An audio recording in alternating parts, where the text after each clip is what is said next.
Iran ও ইসরায়েলের মধ্যে টানা কয়েকদিনের সংঘাতে উত্তপ্ত পুরো মধ্যপ্রাচ্য। উভয় দেশই পাল্টাপাল্টি হামলা চালিয়ে যাচ্ছে এবং এতে প্রাণহানির ঘটনাও ঘটছে। এমন অবস্থার মধ্যেই নতুন করে উত্তেজনা ছড়ালো ইসরায়েলের সাবেক মন্ত্রীর পারমাণবিক শক্তিধর দেশ পাকিস্তানকে হুমকি দেওয়ার ঘটনা।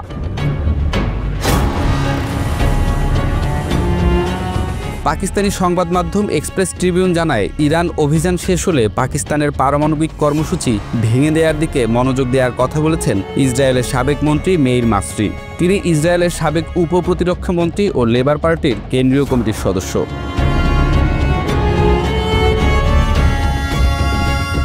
মেইর মাসরি সামাজিক যোগাযোগ মাধ্যম এক্সে আরবি ও উর্দু ভাষায় পোস্ট করে লিখেন, ইরানের অভিযান শেষ হলে আমরা পাকিস্তানের পারমাণবিক কর্মসূচি ভেঙে দেওয়ার দিকেও মনোযোগ দিতে পারি। তিনি আরও লেখেন, পাকিস্তান ইরান থেকে খুব দূরে নয়, আপনার উপলব্ধিই যথেষ্ট।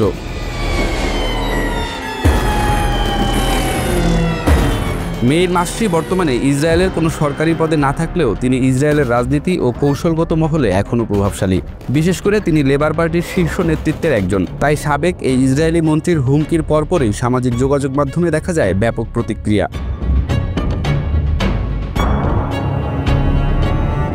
তবে অনেকেই পাকিস্তানের পক্ষে দাঁড়িয়ে মাসরির মন্তব্যের নিন্দা জানান। কেউ কেউ বলেন, এমন বক্তব্য পাকিস্তানের জাতীয় ঐক্য ও প্রতিরোধ ক্ষমতা আরও শক্তিশালী করে। আবার অনেকে ইঙ্গিত দেন, পাকিস্তান অতীতে কূটনৈতিকভাবে সংযম দেখালেও তার পারমাণবিক সক্ষমতা একটি বাস্তবিক প্রতিরোধ শক্তি।